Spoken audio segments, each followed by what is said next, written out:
I still remember the exact sound my front door made that Friday evening. It clicked shut behind me with the same quiet echo it had every day for 8 years. But something felt wrong before I even took my second step. The house was silent. No television. No music. No smell of dinner. Just an unsettling stillness that wrapped around me like cold fog. Then I noticed every family picture on the hallway wall was gone. My stomach dropped. I ran upstairs, praying I was imagining things, but one glance into our bedroom shattered everything I thought I knew about my marriage. The closet stood wide open, completely empty except for a few old hangers swinging gently as if someone had rushed moments earlier. Every expensive dress, every suitcase, every piece of jewelry I had ever bought for Emily had vanished. My first instinct was to call her, but every call went straight to voicemail. Then my phone buzzed. It was a notification from our bank. At first, I assumed it was another security alert. Instead, I saw something that made my hands shake uncontrollably. Our entire savings account, exactly $100,000, had been transferred out less than an hour before I arrived home. I drove straight to the bank, hoping there had been some terrible mistake, but the manager confirmed every nightmare racing through my mind. The transfer had been authorized using Emily's credentials, followed by a joint verification code from our shared account. Whoever planned this knew exactly how our finances worked. While I sat there trying to process everything, another notification appeared. This time it wasn't from the bank. A mutual friend had accidentally tagged Emily in a photo online. She was standing at the airport beside her ex-boyfriend, Ryan, both smiling like two people celebrating the beginning of a perfect new life. Most people would have chased them immediately. I almost did. My fists tightened around the steering wheel until my knuckles turned white. Every part of me wanted revenge, answers, anything. But then something strange happened. Instead of panic, I remembered a conversation from nearly 2 years earlier. My late father had insisted I never keep every financial asset in one place, no matter how much I trusted anyone. At the time, Emily had laughed and called him paranoid. She never knew I quietly followed his advice. That memory didn't erase the betrayal, but it stopped me from making the biggest mistake of my life. When I finally returned home, I forced myself to look carefully instead of emotionally. That decision changed everything. Hidden beneath the empty jewelry drawer was a folded grocery receipt that didn't belong there. On the back, someone had scribbled a series of numbers and a locker code in hurried handwriting. At first, it looked meaningless. Then I recognized Ryan's handwriting from an old Christmas card Emily had once shown me. Why would he leave something so important behind? Unless it wasn't an accident at all. As I stared at the mysterious code, I realized my wife hadn't just stolen my money. She had unknowingly left behind the first clue that would turn her perfect escape into the beginning of her worst nightmare. The next morning, I skipped calling the police. That surprised even me. Something deep inside whispered that this story was far bigger than a cheating wife and stolen money. I drove to the train station written on the receipt, found the row of rental lockers, and stopped in front of locker 214. My heart pounded as I entered the code. The metal door clicked open. Inside wasn't cash or jewelry. There was a black backpack, a sealed envelope with Ryan's name on it, and a small flash drive wrapped in plastic. The moment I picked it up, I realized someone had been hiding far more than an affair. Back home, I plugged the flash drive into an old laptop that wasn't connected to the internet. Hundreds of files appeared on the screen. At first, they looked like ordinary documents, bank statements, contracts, travel bookings. But then I noticed fake identities, forged signatures, and transfers worth hundreds of thousands of dollars involving names I had never heard before. Ryan wasn't just Emily's old boyfriend. He was connected to a sophisticated financial fraud operation.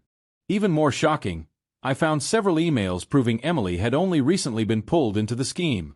She thought she was escaping with the love of her life. In reality, she had become the perfect fall girl. Then I opened the envelope addressed to Ryan. It wasn't a love letter. It was a warning.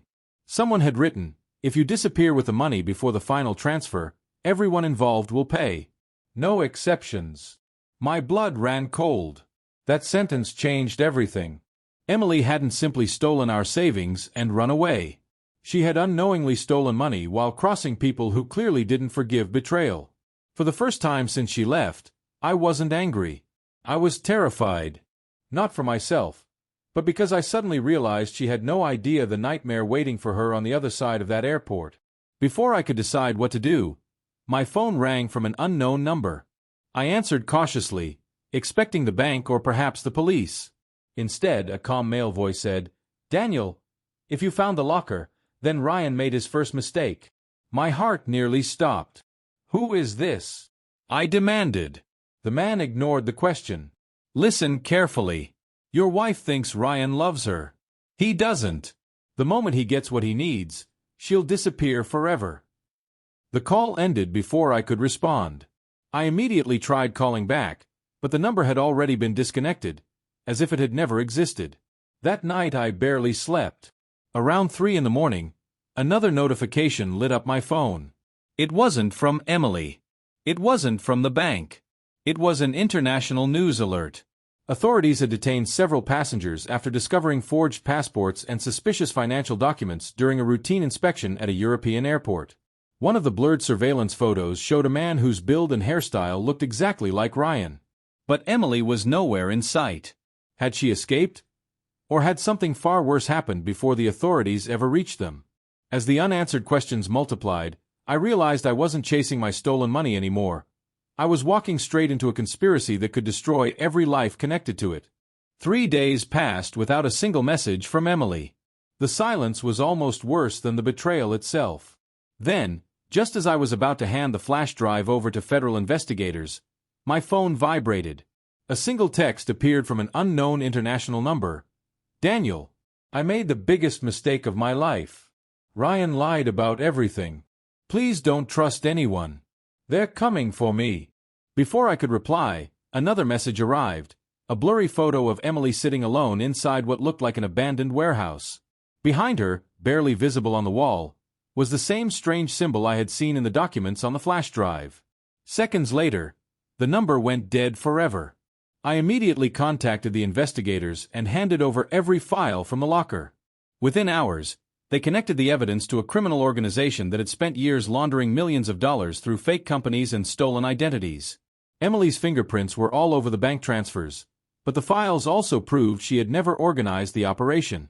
She had simply believed Ryan's promises of a fresh start and easy money. Ryan had manipulated her from the beginning, convincing her to empty our savings because he needed one final transfer before disappearing. She thought she was escaping with the man she loved. In reality, she had financed his escape while becoming the perfect person to blame. 2 weeks later, authorities tracked Ryan to a luxury villa near the coast. He tried to flee using another fake passport, but this time there was nowhere left to run. The digital records from the flash drive, the locker receipt, and the international bank transfers tied everything together. Emily was found alive in a remote motel, frightened, exhausted, and abandoned with almost nothing. Ryan had taken every dollar, including the $100,000 she stole from me, and vanished the moment he believed she had outlived her usefulness. Sitting across from investigators, Emily finally understood the truth. The man she had chosen over her marriage had never loved her at all. He had only loved what she could steal. Months later, I was invited to testify in court. The prosecutors recovered a large portion of the criminal assets, including most of our stolen savings. Emily accepted responsibility for her actions and pleaded guilty to the financial crimes she had knowingly participated in. She looked at me once before sentencing, tears filling her eyes as she whispered, "I thought I was ruining your life, but I destroyed my own." I didn't answer. There was nothing left to say. Revenge had never truly healed me. The truth had. I walked out of that courtroom lighter than I had felt in years, knowing that justice had done what anger never could. A year later, I stood on the porch of a new home, holding the keys to a fresh beginning. The betrayal, the lies, and the sleepless nights had become chapters of a past I refused to relive. My father's quiet advice, the hidden financial backup that Emily never knew existed, had saved me from complete ruin, but the real lesson ran much deeper. Trust should never replace wisdom, and love should never require blindness. Somewhere behind prison walls, Ryan and the people who used others for greed faced the consequences of their choices. Emily lived with the weight of hers. As for me, I finally closed the door on the darkest chapter of my life, stepped into the sunlight, and never looked back.